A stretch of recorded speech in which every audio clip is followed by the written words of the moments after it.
Haleluya, salam jumpa kembali dengan saya di hari yang diberkati ini.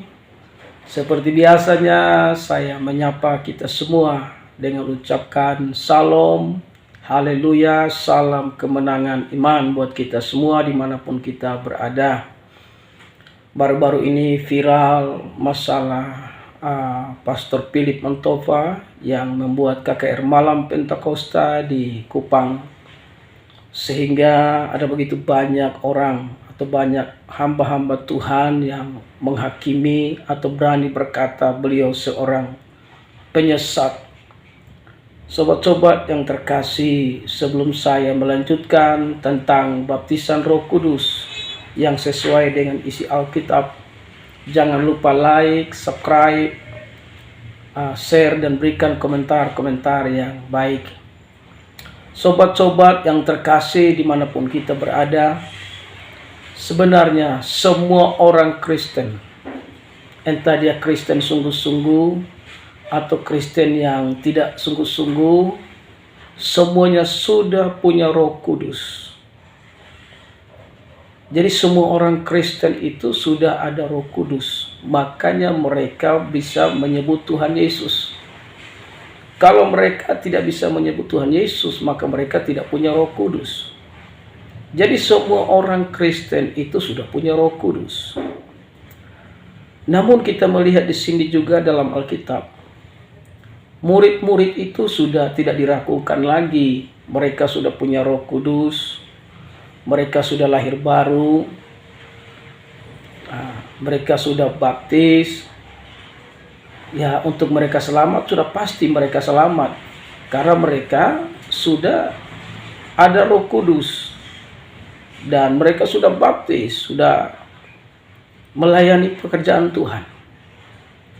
Dalam Yohanes pasal 20, Yohanes pasal yang ke-20,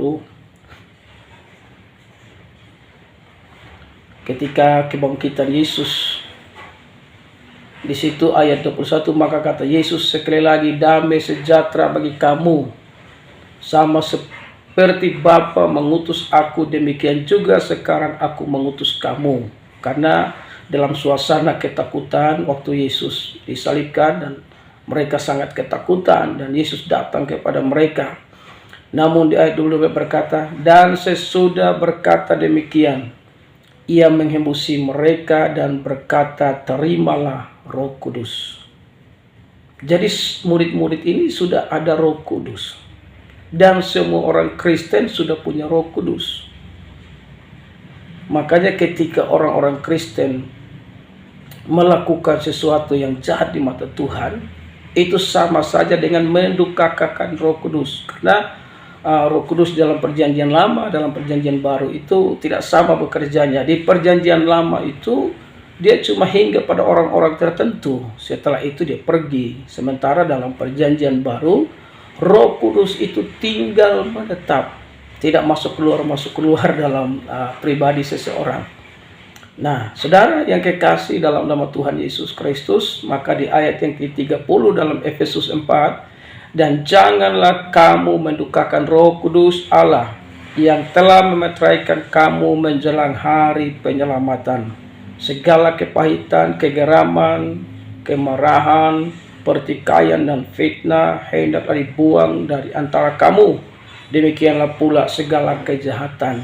Jadi orang-orang Kristen yang melakukan kejahatan apapun itu mendukakan Roh Kudus yang ada di dalam diri saudara dan saya. Namun satu hal harus kita ingat. Semua orang Kristen sudah punya Roh Kudus. Tapi tidak semua orang Kristen sudah menerima baptisan Roh Kudus. Sekali lagi, semua orang Kristen sudah punya Roh Kudus, tapi tidak semua orang Kristen sudah menerima baptisan Roh Kudus. Makanya Tuhan berbicara kepada murid-murid dalam Kisah Rasul pasal 1 ayat 4, pada suatu hari ketika ia makan bersama-sama dengan mereka, ia melarang mereka meninggalkan Yerusalem dan menyuruh mereka tinggal di situ, menantikan janji Bapa yang demikian katanya, telah kamu dengar daripadaku, sebab Yohanes membaptis dengan air, tetapi tidak lama lagi kamu akan dibaptiskan dengan Roh Kudus. Jadi gereja cuma melakukan dua, baptisan air dan baptisan Roh Kudus. Tergantung dari doktrin masing-masing. Ada yang melakukan percik, ada yang melakukan selam. Itu tergantung dari organisasi gereja dengan doktrin yang masing-masing. Namun hanya dua, baptisan air dan baptisan Roh Kudus yang dilakukan oleh gereja Tuhan. Nah, tujuan untuk menerima baptisan Roh Kudus di ayat yang ke-8 dalam Kisah Para Rasul 1, tetapi kamu akan menerima kuasa kalau Roh Kudus turun ke atas kamu, dan kamu akan menjadi saksiku di Yerusalem dan di seluruh Yudea dan Samaria dan sampai ke ujung bumi. Orang Kristen sudah punya Roh Kudus, tapi tidak semua orang Kristen sudah menerima baptisan Roh Kudus. Karena baptisan Roh Kudus ini bicara kuasa, bicara pengurapan. Orang Kristen punya Roh Kudus bagian sisi dalam. Ketika dia melakukan kejahatan, maka dia mendukakan Roh Kudus.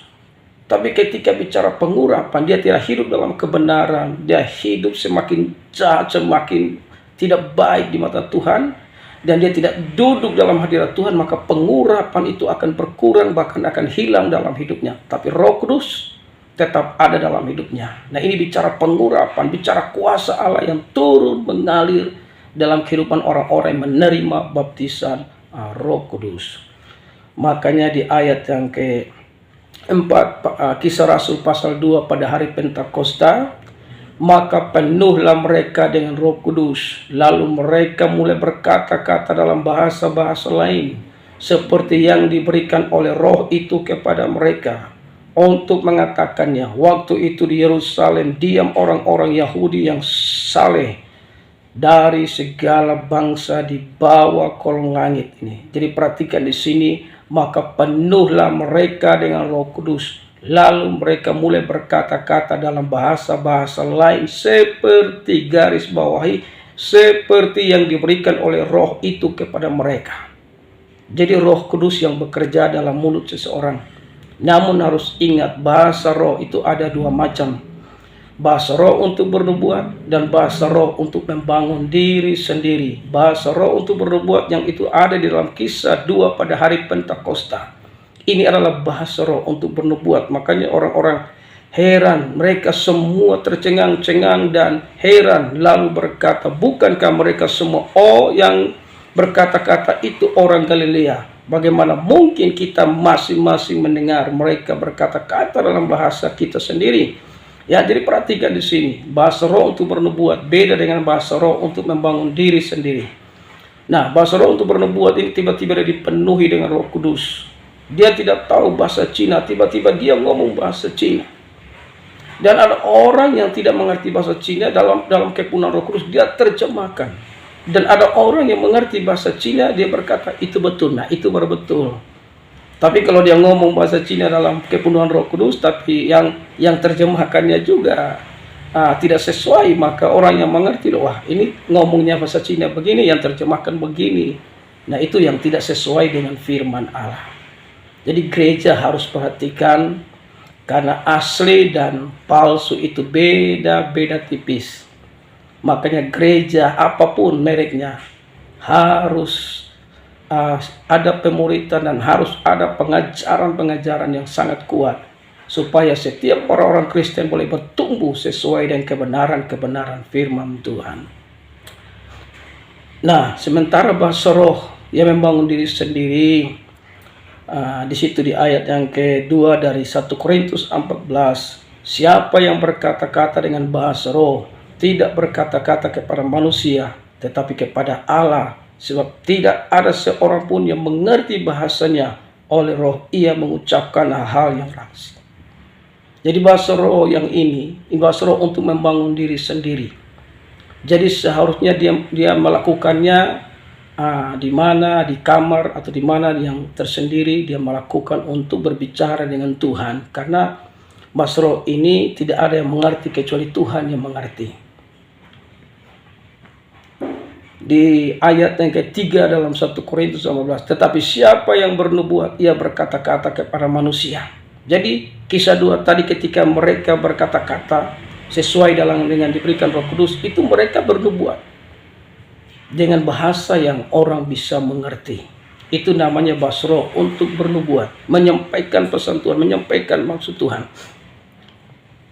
Nah, sehingga orang-orang yang ada itu bisa terhibur, dibangun, dan mereka dikuatkan oleh bahasa roh yang membuat orang bisa mengerti, yang dipimpin oleh Roh Kudus.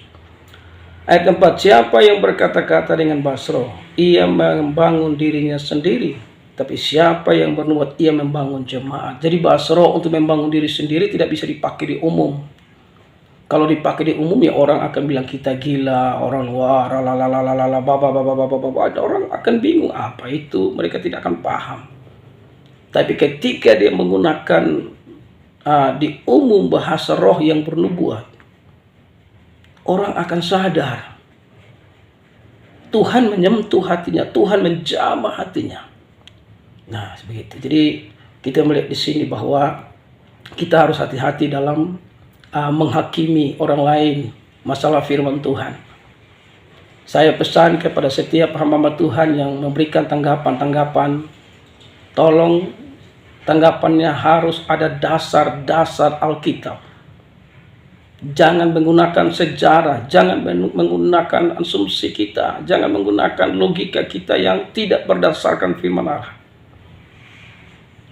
Kita harus teliti dan kita bisa membuat sesuatu yang betul-betul ada dasar-dasar Alkitab. Apapun merek gereja kita harus kembali kepada Alkitab. Oke, saudara-saudara yang kekasih, karena ayat 6 daripada 1 Korintus 14, jadi saudara-saudara, jika aku datang kepadamu dan berkata-kata dengan bahasa roh, apalah gunanya itu bagimu jika aku tidak menyampaikan kepadamu pernyataan Allah, atau pengetahuan, atau nubuat, atau pengajaran. Tidak ada guna orang datang dengan bahasa segala macam. Orang tidak akan mengerti. Karena tidak ada membangun dalam bahasa roh itu. Karena itu bahasa roh untuk membangun diri sendiri. Dia pakai seharusnya secara pribadi di kamar atau di gerejanya yang sudah Tuhan berikan karunia bahasa roh. Nah, begitu. Makanya ayat 7 berkata, sama halnya dengan alat-alat yang tidak berjiwa, tapi yang berbunyi seperti seruling dan kecapi. Nah, itu seperti itu, berbunyi semuanya ada ini. Ya, sama halnya dengan alat-alat yang tidak berjiwa, tapi yang berbunyi seperti seruling dan kecapi. Bagaimanakah orang dapat mengetahui lagu, apakah yang dimainkan seruling atau kecapi, kalau keduanya tidak mengeluarkan bunyi yang berbeda? Nah, itu bicara tentang bernubuat, bahasa roh untuk bernubuat. Karena bernubuat itu untuk membangun jemaat, sementara karunia bahasa roh itu untuk membangun dirinya sendiri dan tidak bisa dipakai untuk diumum, karena orang-orang akan anggap gila, anggap tidak waras, saudara yang kekasih. Nah, jadi sebab itu saya tidak banyak bicara. Paulus berkata, kalau kita baca terus, Paulus berkata dia banyak berbahasa roh, tapi ketika berhadapan dengan jemaat, dia menggunakan bahasa yang orang bisa mengerti, supaya mereka berkata amin. Apa gunanya mereka berbahasa roh tapi orang tidak mengerti, walaupun kata-katanya itu Tuhan tahu bahwa itu bagus, tapi orang tidak akan katakan amin. Mereka akan bilang, wah sudah gila, sinting dan sebagainya. Jadi bahasa roh itu jelas ada dua macam. Bahasa roh untuk bernubuat dalam Kisah Rasul 2 itu bernubuat, itu bahasa roh untuk bernubuat. Sementara 1 Korintus 14 itu adalah bahasa roh untuk membangun diri sendiri. Sebab itu mari jangan saling menghakimi, tapi mari kita saling membangun, saling mendoakan, saling bergandengan tangan, supaya kita membawa banyak jiwa untuk hormat dan kemuliaan bagi nama Tuhan kita Yesus Kristus. Jadi pesan saya kepada setiap hamba-hamba Tuhan yang memberikan tanggapan, yang selalu katakan, oh ini pastor ini penyesat, harus punya dasar-dasar Alkitab yang jelas. Jadi mari, supaya jangan sampai kita berkata, oh ini salah, ternyata menurut Tuhan itu benar karena berdasarkan firman. Sebab itu mari kita kembali kepada Alkitab, di mana supaya kita bertumbuh untuk hormat dan kemuliaan bagi nama Tuhan Yesus. Haleluya. Salam kemenangan iman.